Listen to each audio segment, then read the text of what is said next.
We're excited this evening to bring to you from Royersford Elementary a quick update on our hybrid blended learning program. To begin with, I'd like to provide our school board and our community an update of our hybrid. This is our first year that we as an entire school are hybrid K through 4. Hybrid or blended learning is an instructional strategy that is across all grade levels K through 4.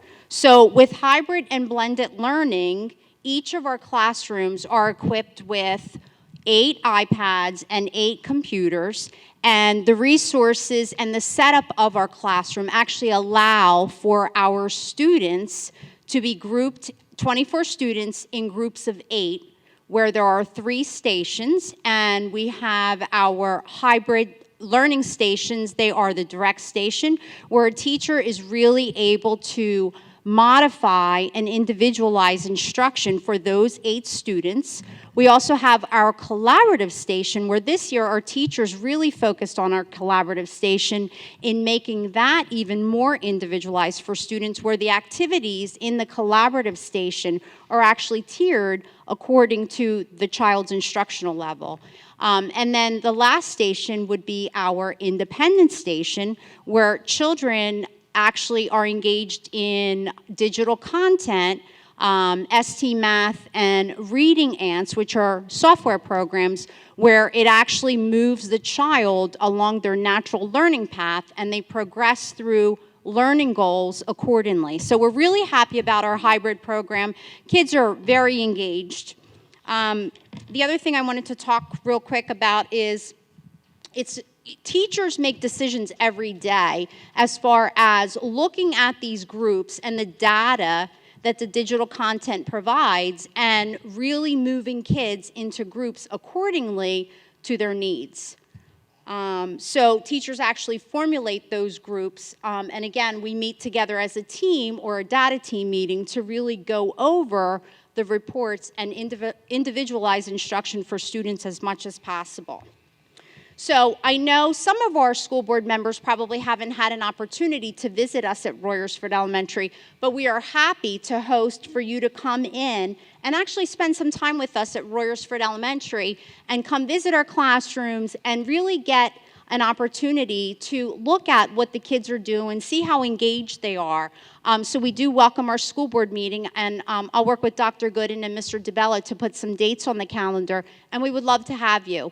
And we'll spend the day looking at some classrooms and learning. And then after that, we can certainly debrief, and you're free to ask any questions. But we are happy about our instructional model this year being blended learning, hybrid, K through 4. And we do want to thank our school board members and our community, even our parents, for supporting our program, not only our hybrid programs, but all the programs that we offer for students to really help motivate children and make learning a primary focus.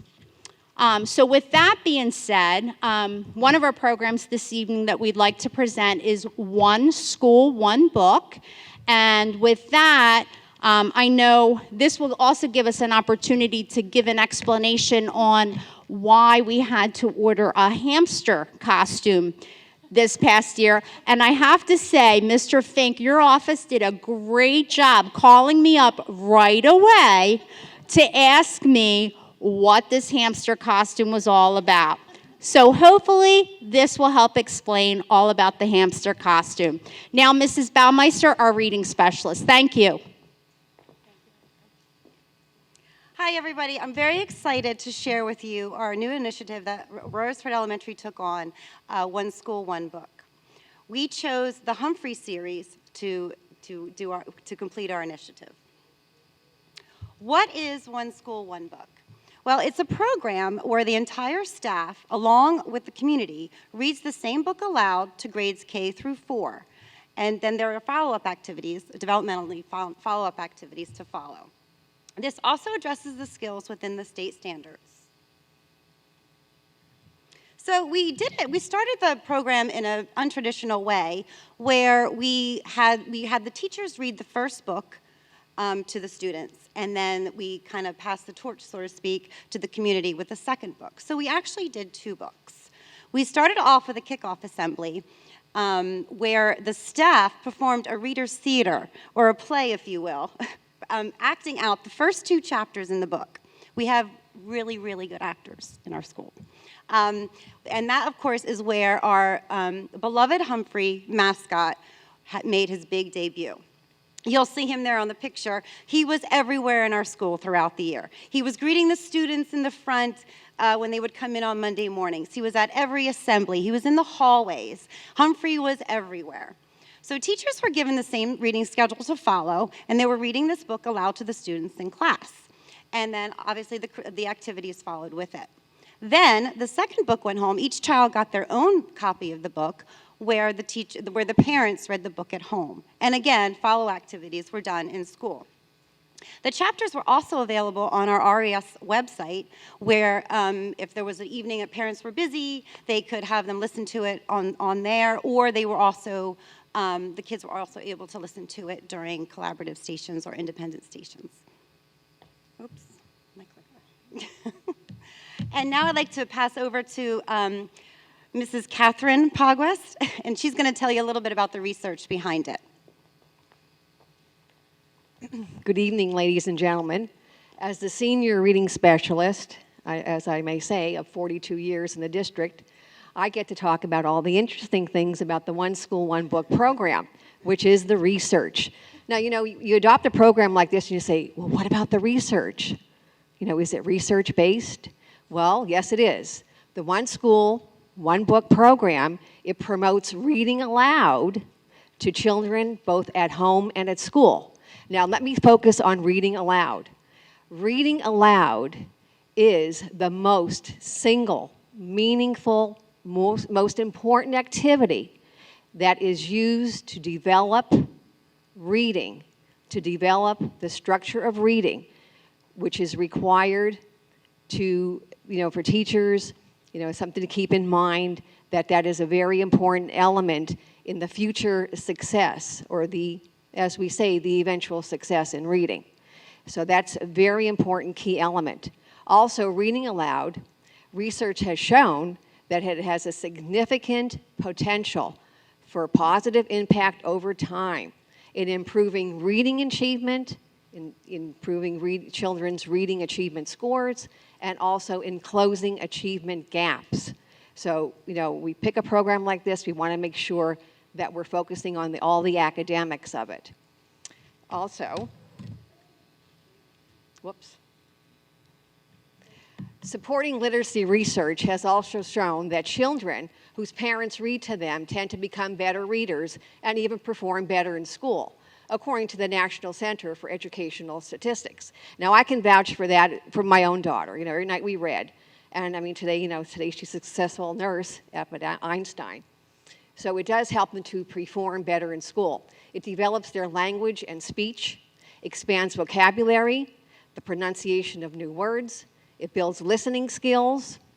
And it is a great time. It's a bonding time for families. So this reading time becomes an excellent opportunity for children and parents for one-on-one communication. And this is the kind of attention that children, they just strive for anymore. It's just not, don't go, to the computer, don't go to your iPad. Let's sit down and read a book.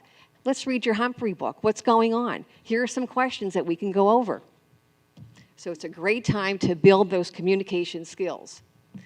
Supporting literacy research has also shown that while being read to, the children's curiosity, creativity, and imagination are all developed.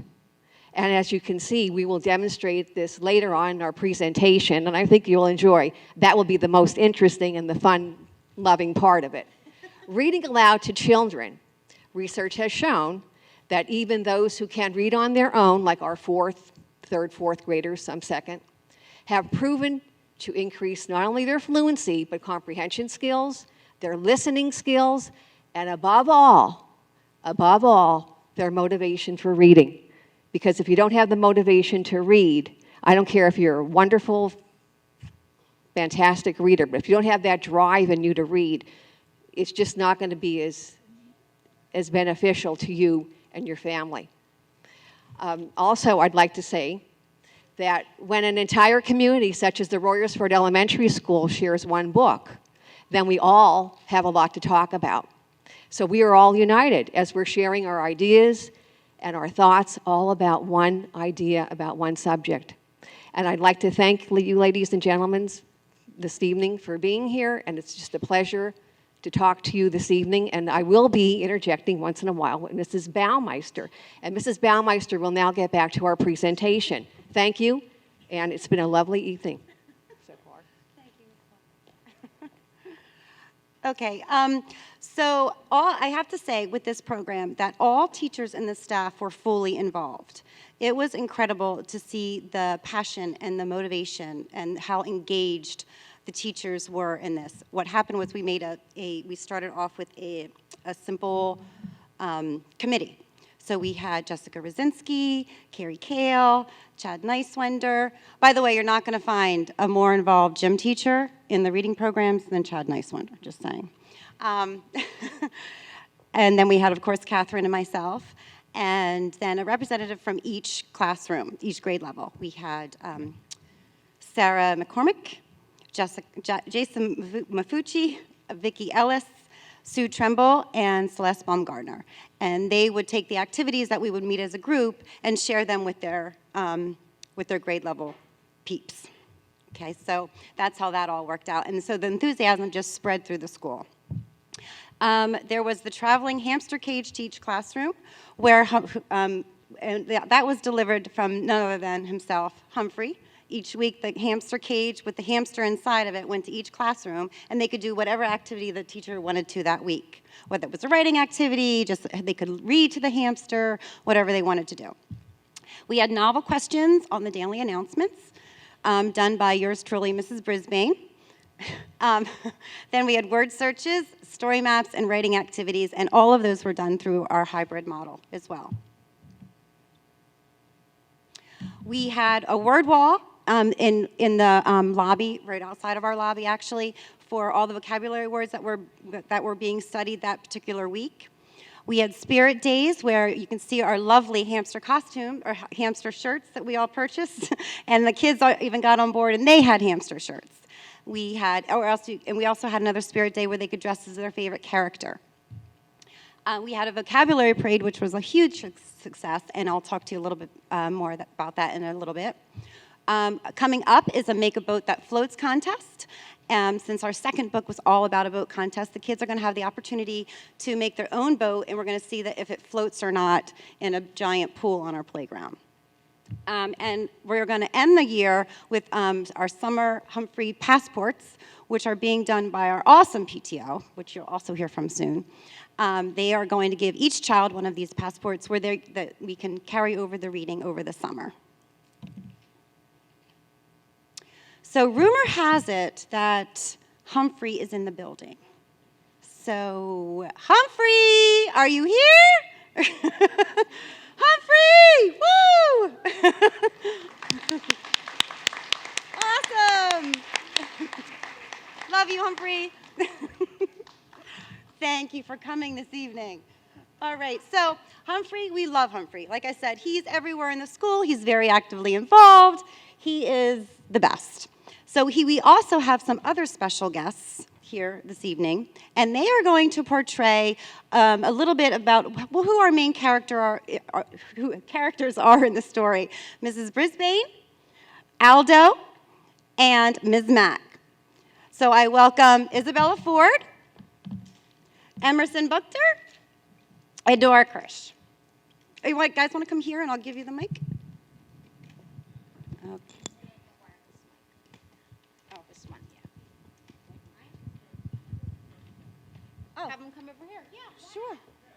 All right. Humphrey, you need to follow.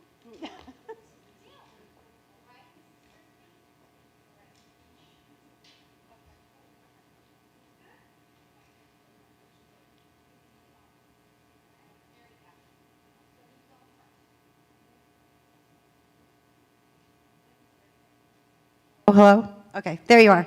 Go ahead, honey. Hi, my name is Mrs. Brisbane. I am the teacher of Room 26. Humphrey is our class pet. I will admit I was not a fan of having Humphrey be a part of our classroom, but the children in room 26 convinced me to keep him around. I can honestly say it was the right decision to keep Humphrey as part of our class. In the end, Humphrey taught us all a lesson about life, love, and acceptance. Yay. Awesome. Thank you, Isabella. Okay, now we have our Mr. Aldo. Hello, my name is Otto. I'm a custodian at Longfellow Elementary School. I first met Humphrey when I worked a night shift cleaning the classrooms. Since spending time with my friends was difficult, Humphrey and I quickly became friends. He even helped me find love. I am forever grateful for my friendship with this amazing rodent. Very nice, Emerson. Thank you. All right. And of course, Miss Mack, sweet Miss Mack. Hi, my name is Miss Mack. I'm the original owner of Humphrey. I brought him to room 26 when I was substituting for Miss Brisbane. I love spending time with this adorable little guy. I would take him home each night from school and we would listen to music and dance. I was sad when my time was up in room 26. Unfortunately, my next job assignment did not allow me to bring Humphrey with me. I was comforted to know that Humphrey remains the class pet in room 26 and has brought so much love and learning to the students in room 26. Very nice, Nora. Thank you. Thank you for coming. Okay, you guys can have a seat. Have a seat back down.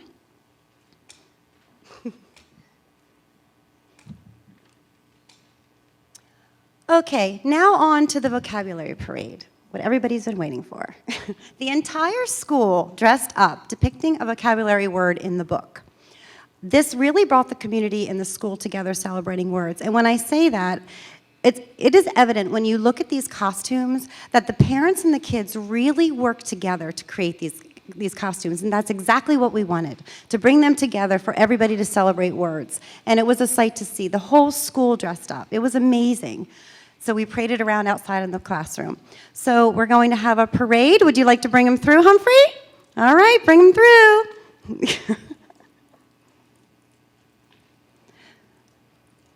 through. So we have some kiddos that we are going to have you guys take a guess what their word could be when they come through.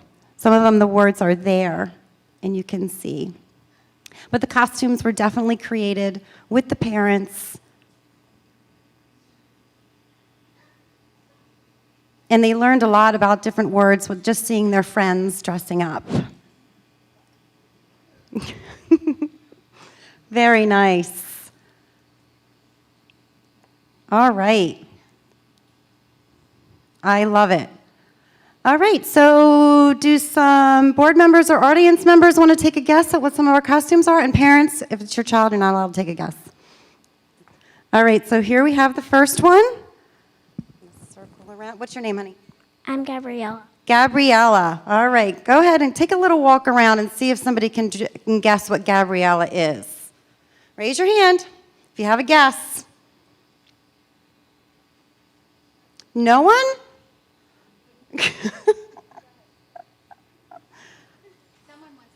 Who? No. What is your word, honey? Pollution. Pollution. Awesome word. All right. Okay, go ahead. Let's take a walk around. Next one's coming through. She's all dressed in one color. That was a big hint. Nope. Anybody have a guess? Blue sky? Nope. What? Okay, name and word. I'm Ellie, and my word was monochromatic. Monochromatic. All right. Okay, all right, here we go. Let's go around this way so people can see you this way. All right, go ahead. All right, here comes another one coming through.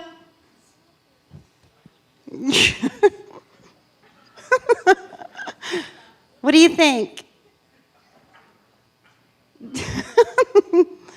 I heard crane. Wrecking ball, crane. Nope, I know what your word is. My name's Eric, and it's destruction. Destruction. Awesome. Good job, buddy. All right. Here we go. You ready? Next one. Do you want to walk around? There you go.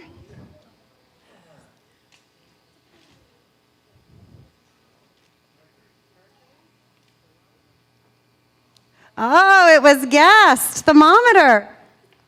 My name is Lucas. All right, good job. All right, we got a winner. We got a guess. Okay, you ready? Okay, go on this way. Go around.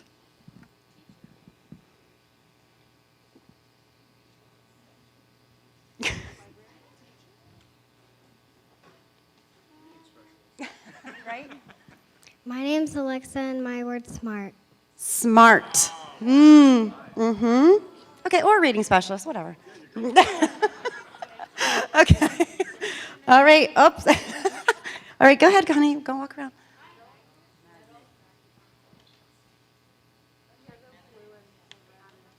All right, come on over, honey.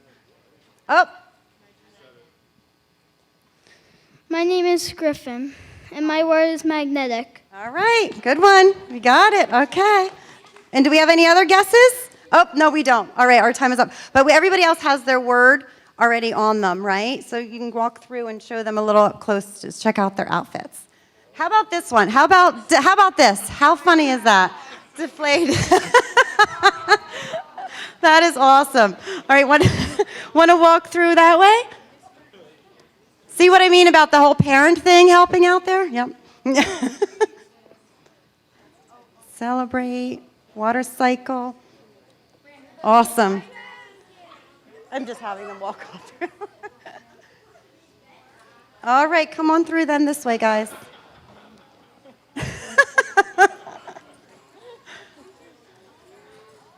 Awesome job, guys. This is awesome, right?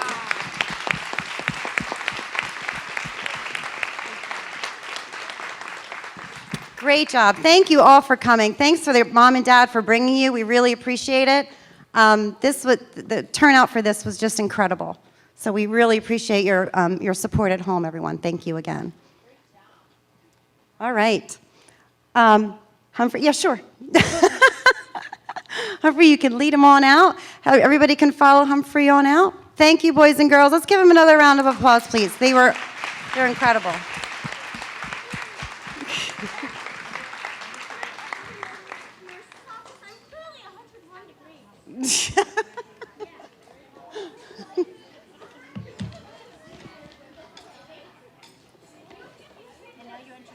Yep. Okay, at this time, I'd like to hand over the mic to two integral parts of our One School, One Book program, two of our PTO members, Jacqueline Brucker and Jesse Burgess. They helped out tremendously with passing out the books, helping with the assemblies. I mean, they're doing the passports, helping with the bow contest.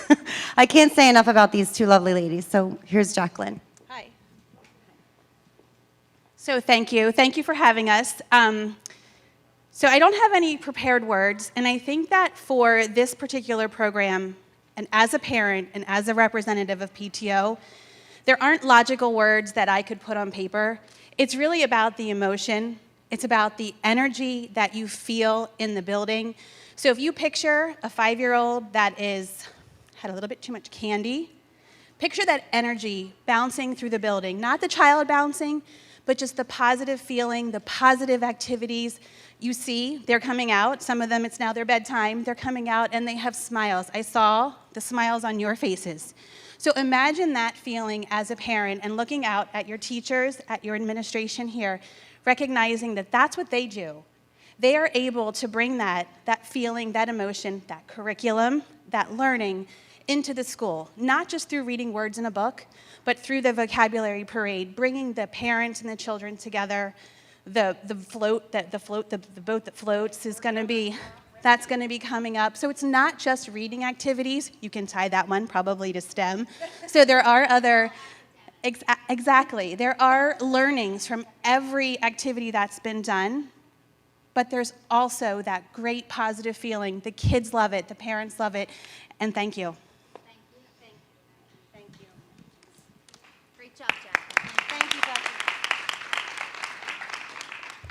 it's always hard to follow Jackie. She has a way with words. So, but just as a parent, I have a 4th grader and a 2nd grader, and the fact that the one school, one book, to get the two of them to read together can be very difficult.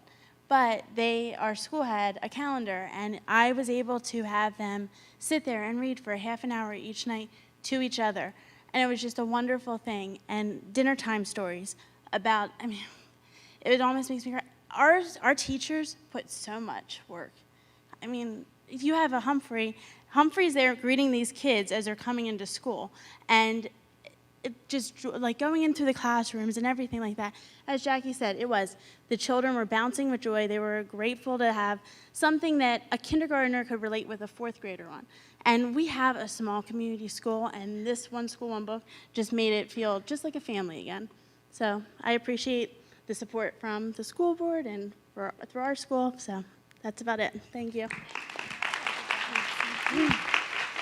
My God, thank you, Jessica. That was so nice. I'm in tears.